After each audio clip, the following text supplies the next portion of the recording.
Dear students, I am Dr. Rajiv Sapre. This is lecture number 8 about the chapter Trigonometry 2. This is part of video lecture series about HSC Mathematics. I appeal all of you to subscribe my channel and take advantage of all these lectures. So we will continue from where we left in the previous lecture. We will go for problem solving. We will solve problem number 11. So main problem is 2 त्यातला 11वा problem exercise 3.1. तो काय आहे बघा 11वा problem. Cos of 27 degrees plus sine of 27 degrees divided by cos of 27 degrees minus sin of 27 degrees. You have to prove this is equal to tan of 72 degrees. आता हा जरा misplace झालेला problem आहे अशा अर्थाने की आपणाला फॅक्टरायझेशन फॉर्म्युले ज्यावेळी आपण शिकणार आहोत त्यावेळी आपणाला हे इझिली हा प्रॉब्लेम करता येईल. ते कसं आहे बघा.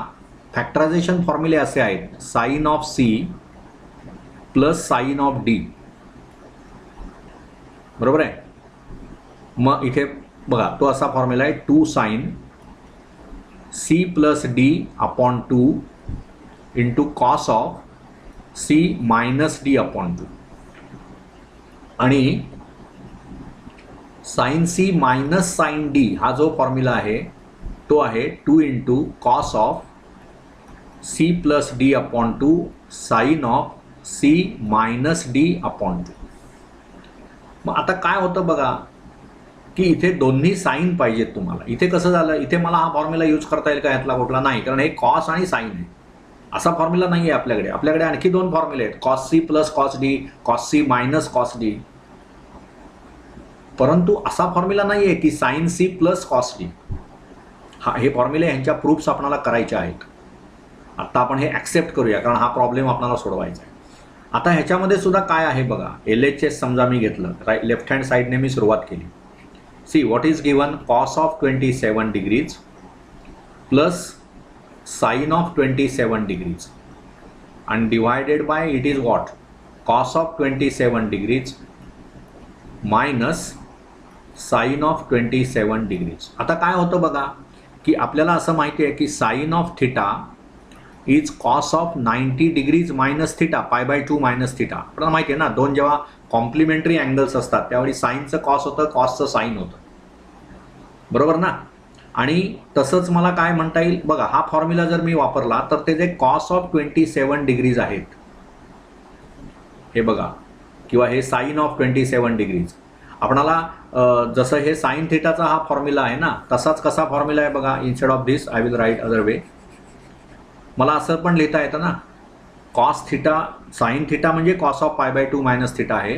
तसं कॉस थिटा म्हणजे काय आहे बघा साइन ऑफ π/2 मायनस थिटा. मग ह्याचा जर मी इथे वापर केला या फॉर्म्युल्याचा तर हे जे कॉस ऑफ 27 आहेत इथे पण आहेत आणि इथे पण आहेत ते मला कसं लिहिता येईल विचार करा. Cos of 27 degrees I can write as sine of किती बघा cos of theta is sine of π/2 minus theta. π/2 म्हणजे 90 अंश त्यामुळे साइन ऑफ 90 डिग्रीज मायनस 27. पण 90 मायनस 27 म्हणजे किती झाले. It is sine of 63 degrees. बघू ना बरोबर ना. हे डिग्रीज आहे ना 90 वजा 20 आधी 70 झाले आणि पुन्हा 3 मग साइन 63 डिग्रीज आहे ते. म्हणजे इथे जे कॉस 27 आहे ते मी साइन 63 ने रिप्लेस करू शकतो आणि मग हे sine C plus sine D type झालं. हा फॉर्म्युला यूज करता येईल. इथे sine C minus sine D झालं म्हणजे हा फॉर्म्युला यूज करता येईल. असं आपणाला सुचलं पाहिजे. ते कसं सुचणार. Only answer is lot of practice. मग आता इथे बघा आता तुमचं LHS काय होणार कॉस 27 बघा आपण अशा वेळी हे अंडरलाईन करायचं कॉस 27 इथलं पण cos 27 we are going to replace by sine 63. त्यामुळे तुमचं आता LHS काय होणार बघा. साई I will go to black ink. So sine of 63 degrees plus sine of 27 degrees sorry, आणि मग डिवायडेड बाय काय आहे बघा, sine of 63 degrees minus sine of 27 degrees. ठीक आहे. मग आता काय करता येणार, आता हे सर्व फॉर्म्युले आपण वापरलेले आहेत, फक्त ते वरचे दोन ठेवतो कारण ते वापरायचे आहेत आपणाला. काय होईल बघा, आता जर नीट तुम्ही विचार केला तर sine C plus sine D इथे वापरायचं आहे. हे जे तुमचं आहे ना 63 हे झालं सी आणि हे झालं डी, तसंच इथे पण हे सी आणि हे डी आणि हे फॉर्म्युले. Now there is no need to make any error. Sine of 63 plus sine 27 म्हणजेच काय होणार, sine C plus sine D. त्या फॉर्म्युल्यावरून काय होणार बघा, 2 sine C plus D upon 2 म्हणजे 63 अधिक 27 भागिले 2. 63 अधिक 27 भागिले 2 याला डिग्रीज, आणि cos of C minus D म्हणजेच काय होणार, 63 मायनस 27 डिवायडेड बाय 2 डिग्रीज, आणि मग डिवायडेड बाय पुन्हा हाच formula 2 cos C plus D आहे आता आधी, म्हणजेच इथे काय होणार 2 cos of 63 plus 27 divided by 2 degrees, आणि sine of 63 minus 27 upon 2 degrees. आता बघा 63 आणि 27 म्हणजे 90 होतात भागिले 2 म्हणजे बरं हा 2 आणि हा 2 स्ट्रेटवे कॅन्सलच होईल. हे किती झाले बघा, साइन ऑफ 45 डिग्रीज झाले, बरोबर ना. इथे किती झालं, 63 वजा 27 म्हणजे किती झाले, 53, 43 आणि अजून 7 तुम्ही वजा करणार, 43 वजा 7 म्हणजे 37 झाले. इज इट राईट बघा, ते म्हणजे 63 मधून 27 तुम्ही वजा करताय म्हणजे किती झाले, 36 झाले, सॉरी 36 भागिले 2 म्हणजे 18 झाले. म्हणजे इथे येणार कॉस ऑफ 18 डिग्रीज. ठीक आहे. डिवायडेड बाय इथे पण तसंच 63 आणि 27 90 भागिले 2 45 म्हणजे हे किती झाले, कॉस ऑफ 45 डिग्रीज गुणिले साइन ऑफ 18 डिग्रीज. ठीक आहे. मग साइन 45 बघा, आता तुम्हाला माहिती आहे मी हा इकडचा भाग आता इरेज करतो, somewhat lengthy problem, so but it is not difficult. See आता काय होणार बघा, आता हे जे साइन 45 आहे त्याची किंमत काय, तर ते 1/√2 गुणिले cos of 18 degrees divided by इथे कॉस 45 आहे त्याची पण किंमत तीच ना 1/√2 आणि गुणिले किती, साइन ऑफ 18 डिग्रीज. म्हणजे हे 1/√2 कॅन्सल झालं आणि हे किती उरलं आता, कॉस भागिले साइन म्हणजे कॉट ऑफ 18 डिग्रीज. मग आपल्याला कॉम्प्लिमेंटरी अँगलचे रिझल्ट्स माहिती आहेत. आपल्याला असं माहिती आहे की cot theta is equal to tan of काय असतं, π/2 मायनस थिटा. π/2 म्हणजे 90. त्यामुळे मला कसं लिहिता येईल, कॉट ऑफ 18 ही जी क्वांटिटी आपली आता आलेली आहे cot of 18 degrees, that you can write as tan of 90 degrees π/2 म्हणजेच 90 वजा 18 डिग्रीज. मग 90 वजा 18 म्हणजे 72 होतात, म्हणून tan of 72 degrees. So this is proved finally. So this is equal to right hand side. This is what we wanted. तर ठीक आहे, म्हणजे ह्या पर्टिक्युलर प्रॉब्लेममध्ये तुम्हाला sine C plus sine D आणि sine C minus sine D हे दोन फॉर्म्युले या चॅप्टरमध्ये आपल्याला ते पुढे करायचे आहेत, ते वापरावे लागले की ठीक आहे. त्याच्यामुळे काही आभाळ नाही कोसळलं. ठीक आहे, वी कॅन, असं होतं काही वेळा मिसप्लेस होतो प्रॉब्लेम त्या एक्झरसाइजमध्ये. ठीक आहे. आता त्याच्यामध्ये तुम्ही प्रयत्न करा की विदाउट युजिंग दोज फॉर्म्युले कॅन वी डू दिस, त्याच्यावर विचार करा. Can we do this without doing that formula, असं काही करता येईल का याचा विचार करा. कदाचित करता येईल. बघा मी तुम्हाला हिंट देतो, त्याप्रमाणे काम करायचा प्रयत्न करा. म्हणजे ते फॉर्म्युले वापरून तर ते येणारच आहे, आपण आता ते सिद्ध केलंच ना, त्यामुळे ते काही येणार नाही आहे असं नव्हे. बट काय होतं की जो फॉर्म्युला आपण अजून शिकलेलो नाही तो वापरला ना, असं आपल्याला एक गिल्टी वाटत राहतं. We are not actually learn that formula but still we used it.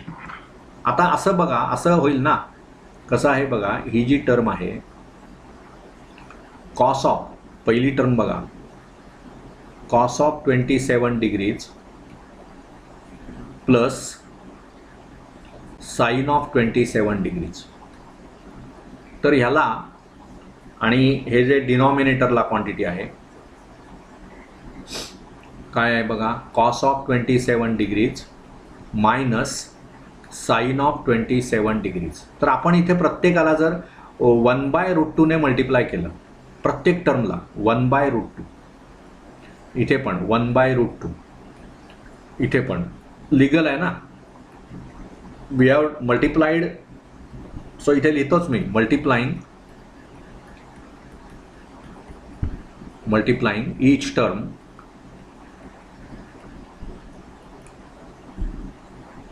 Bye 1/√2. आता 1/√2 ला का एवढं सोनं लागलं, तर 1/√2 म्हणजेच काय असतं, sine 45 degrees is also same as cos of 45 degrees and it is equal to 1/√2. त्यामुळे हा जो इथला 1/√2 आहे, आय कॅन रिप्लेस इट. आता बघा इथे कसं, हे जर मी असं केलं ना की इथे कॉस ऑफ 45 म्हटलं आणि हे साइन ऑफ 45 म्हटलं तरी चालेल. म्हणजेच काय होईल, सो इथे मी 1/√2 जो आहे ना तो मी समजा असा लिहिला, cos of 45 degrees. Very legal आहे, काहीच याच्यात अडचण नाही आहे. कॉस 45 म्हणजेच 1/√2 आहे. So nothing wrong in writing like this. Into cos of 27 degrees plus इथे काय होईल, sine 45 degrees, okay, into sine of 27 degrees divided by 1/√2, that also is cos of 45 degrees into cos of 27 degrees minus sin 45 degrees into sin of 27 degrees. मग आता इथे तुम्हाला असं जाणवलं पाहिजे, हे cos A cos B plus sin A sin B आहे. cos of A cos of B minus म्हणजे बघा ना, आता तुमचा cos A मायनस B चा काय फॉर्म्युला आहे, what is that formula? It is cos A cos B आणि plus sin A sin B आणि cos of A plus B चा काय फॉर्म्युला आहे, it is what, cos of A plus B चा काय फॉर्म्युला आहे, cos A cos B minus sin A sin B. पण आता काय होणार बघा, समजा मी इथे आपल्याला हा पॅटर्न कळतो ना, हे बघा कॉस ऑफ ए मायनस बीचं एक्सपान्शन काय, cos A cos B plus sine A sine B. तसंच इथे झालं ना, cos 45 cos 27 plus sine 45 sine 27. म्हणजे इथे मला असं म्हणता येईल 45 वजा 27. बघा ए आणि बी, कॉस ए कॉस बी, तसं इथे कॉस 45 कॉस 27 आणि इथे साइन 45 साइन 27. म्हणजे जसं इथे साइन ए साइन बी आहे, असं जर असेल तर ते ए मायनस बीचा कॉस असतो. तसं इथे काय होणार आहे, कॉस ऑफ काय होईल, 45 वजा 27 म्हणजे 18 होईल. कॉस ऑफ 18 डिग्रीज झालं हे.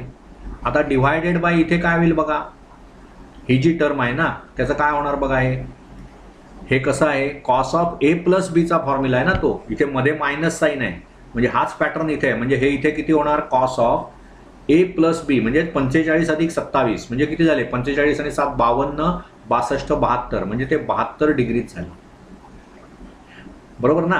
पण आता काय होणार बघा, कॉस ऑफ 18 म्हणजे साइन ऑफ 72. किती सुंदर प्रॉब्लेम्स आहेत बघा, फॉर्म्युल्यांचं उत्कृष्ट अंडरस्टँडिंग. म्हणजेच तुम्हाला हे माहिती आहे ना आता, साइन ऑफ थिटा म्हणजेच काय असतं, cos of 90 degrees minus theta, किंवा असं म्हणा तुम्ही cos of theta will be sine of 90 minus theta, 90 minus theta. मग मला इथे कॉस 18 आहे, कॉस 18 मला कसं लिहिता येईल, इथे समजा मी थिटाच्या ऐवजी 18 टाकलं तर साइन ऑफ 90 मायनस 18, 90 मायनस 18 म्हणजेच 72 झाले. So this cos 18 you can write as sine of 90 degrees minus 18 म्हणजे 90 मायनस 18 देऊन मग डिग्री म्हणा आणि divided bye cos of 72 degrees. मग झालं ना, हे 90 वजा 18 म्हणजे 72, साइन 72 भागिले कॉस 72 म्हणजे टॅन 72. सो मी हिंट देण्याच्या ऐवजी सर्वच प्रॉब्लेम मी बऱ्यापैकी सर्व सोडवलेला आहे. तुम्ही तो नीट लिहून काढा. सी मॅथमॅटिक्समध्ये तुमच्या प्रॉब्लेमचं प्रेझेंटेशन फार महत्त्वाचं आहे. How you present your material, जे काही तुम्ही लिहिणार, जी काही उत्तरं लिहिणार ती कशी लिहिणार, फॉर्म्युल्यांचा सपोर्ट कसा घेणार तुम्ही, रिझनिंग कसं देणार प्रत्येक स्टेपला, that is very very important. So you have to take care while writing.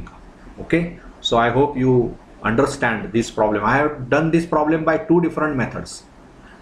First we solved it by using a formula which we have not yet done, and now we have solved it by using formula which is done. पण ह्याच्यामध्ये 1/√2 ने multiply करणं हे समजलं पाहिजे मला. बऱ्याच गोष्टी आपणाला क्लिक व्हायला पाहिजे. प्रॉब्लेम बघितल्यावर, नीट ऑब्झर्व केल्यावर ते सुचलं पाहिजे. ते सुचणं म्हणजेच तुमचं गणितातलं अंडरस्टँडिंग चांगलं आहे असं म्हणता येतं. ठीक आहे. So I hope you understand. There is nothing difficult in that problem. परंतु त्यातलं ते लक्षात घ्या कसं, आणि ते एन्जॉय करा. आपण कसे प्रॉब्लेम सॉल्व्ह करतो, that is very important. Enjoying the problem solving, we must enjoy that. Then you will find the things easier. ठीक आहे. Now one more problem we will do. It is similar. See बघा, आत्ता हा जो problem आहे ना, तसाच तो आपल्याला एक 14वा प्रॉब्लेम आपण करूया. हा XIV 14वा प्रॉब्लेम कसा आहे बघा. मी फक्त हिंट देतो आत्ता, त्याच्याप्रमाणेच ते तुम्ही करत चला. काय आहे बघा, cos of 15 degrees, then what, minus sine 15 degrees,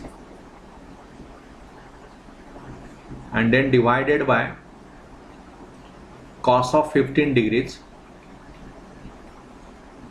आणि plus sin 15 degrees. You have to prove this is equal to 1/√3. Okay. मग आता ते मगाच्या सारखं पण करता येईल, परंतु पुन्हा तोच विषय येतो. We are using formula which is not yet done by अस.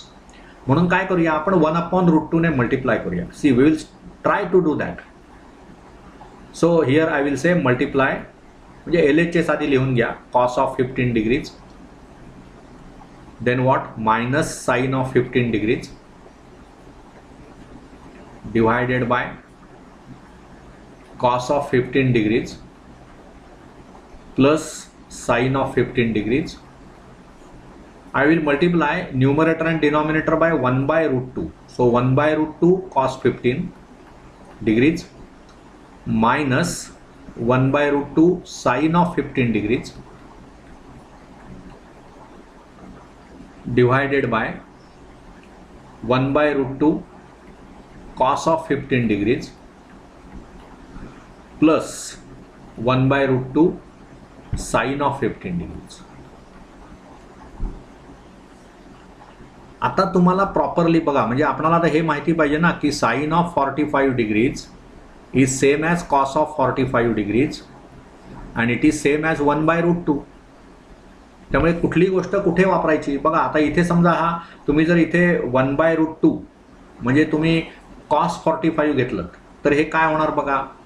म्हणजे इथे ही जी टर्म आहे ती मी समजा अशी लिहिली, cos 45 degrees into cos of 15 degrees minus sine of 45 degrees into sine of 15 degrees. This is legal ना, कारण कॉस 45 म्हणजेच 1/√2 आहे, साइन 45 म्हणजेच 1/√2 आहे. So nothing wrong in doing that. Then divided by. पण मग आता ह्याचं काय होईल बघा पुढे. हे cos A cos B minus sine A sine B type आहे. म्हणजे ह्याचा कशाचा फॉर्म्युला आहे हा, कॉस ऑफ ए प्लस बीचा. म्हणजे इथे मला काय मिळणार, 45 अधिक 15. See you know this formula, cos A cos of A plus B. हा फॉर्म्युला काय आहे, cos of A cos of B minus sine A sine B. आणि तोच पॅटर्न तुम्हाला इथे दिसतोय, कॉस 45 कॉस 15 वजा sine 45 sine 15. So I can write this as cos of 45 plus 15 which is 60. आता इथे जर मी तो फॉर्म्युला वापरला तर काय होणार बघा. इथे दुसरा, इथे जर मायनस असेल तर इथे आपलं प्लस असतं, आपल्याला माहिती आहे. मग इथे प्लस साइन आहे डिनॉमिनेटरला. म्हणजे इथे मी जर त्या 1/√2च्या ऐवजी कॉस 45 टाकले ॲज युज्युअल, तर कॉस 45 कॉस 15 आणि plus sine 45 degrees sine 15 degrees. म्हणजेच मला आता हे फॉर्म्युले मला वापरता येतील. म्हणजे न्यूमरेटरला काय झालं बघा, कॉस ऑफ 45 अधिक 15 एकतर असं लिहा किंवा 45 अधिक 15 आणि मग ब्रॅकेटच्या डिग्रीज म्हणा. आणि इथे कसं झालं, cos A cos B plus sine A sine B. मग cos A cos B plus sine A sine B असलं की ते cos of A minus B असणार. म्हणजेच इथे काय होणार, कॉस ऑफ 45 वजा म्हणजे 45 डिग्रीज वजा 15 डिग्रीज. पण म्हणजेच काय झालं, हे कॉस ऑफ 60 डिग्रीज झाले न्यूमरेटरला आणि डिनॉमिनेटरला झालं कॉस ऑफ 30 डिग्रीज. मग कॉस ऑफ 60 किती असतं, 1/2 आणि कॉस ऑफ 30 किती असतं √3/2. त्यामुळे 1/2 अपॉन √3/2 म्हणजेच 1/2 गुणिले 2/√3. आपण जेव्हा भागतो ना त्यावेळी रिव्हर्स करून मल्टिप्लाय करतो, त्याप्रमाणे रेसिप्रोकल, रिव्हर्स असं नव्हे, रेसिप्रोकल करून गुणतो आपण. √3/2 चा रेसिप्रोकल काय होईल, 2/√3. So 2 gets cancelled and you got the required answer 1/√3. See how beautiful the problem is. म्हणजे तो बघा, आता मगाचा जो प्रॉब्लेम होता तो प्रॉब्लेम म्हणा किंवा हा प्रॉब्लेम म्हणा, यातला पॅटर्न एकच आहे. तुम्हाला 1/√2 ने मल्टिप्लाय करायचं आहे किंवा मग तुम्ही ते अजून न झालेले फॉर्म्युले आहेत ते वापरून करू शकता. पण ते वापरायचे असतील तर मग हे कॉस आणि साईन असा फॉर्म्युला नाही आहे आपल्याकडे. Cos C minus sine D, cos C minus cos D, sine C plus sine D, sine C minus sine D असे फॉर्म्युले आहेत. त्यामुळे तो फॉर्म्युला वापरण्याची सिच्युएशन तुम्हाला तुमच्या सोल्युशनमध्ये निर्माण करता आली पाहिजे. मग इथे त्याच्यासाठी आपण ते केलं 1/√2 नेच का गुणायचं, तर 1/√2 ही अशी क्वांटिटी आहे की जी कॉस 45 आणि साईन 45 दोघांनाही अप्लाय, म्हणजे दोघांची तीच व्हॅल्यू आहे. त्यामुळे मला कन्व्हिनियन्स प्रमाणे काम करता येतं. इथे 1/√2 मी साईन 45 म्हणून वापरलं, इथे 1/√2 मी कॉस 45 म्हणून वापरलं. आणि जेव्हा तुम्ही एखादं फ्रॅक्शन असेल तर अंशस्थानी आणि छेदमस्थानी तुम्ही एकच क्रिया केली पाहिजे. 5/3 आहे समजा आणि वर 5ला तुम्ही 3 ने गुणलं, 2ला 2 नेच गुणलं, 3ला त्या 2च ने गुणलं, असं नाही चालणार. Whatever process you do on the numerator, same process you have to do for denominator, then only value will be unchanged. तेव्हा ह्या सर्व गोष्टी या प्रॉब्लेममध्ये तुम्हाला शिकायला मिळतात. वेगवेगळी टेक्निक्स आपल्याला शिकायला मिळतात. Try to understand those. Interest घेऊन हे सर्व काम करा तुम्ही. So you will definitely find the things easier. ठीक आहे, we will stop here, we will continue in the next lecture. Thank you.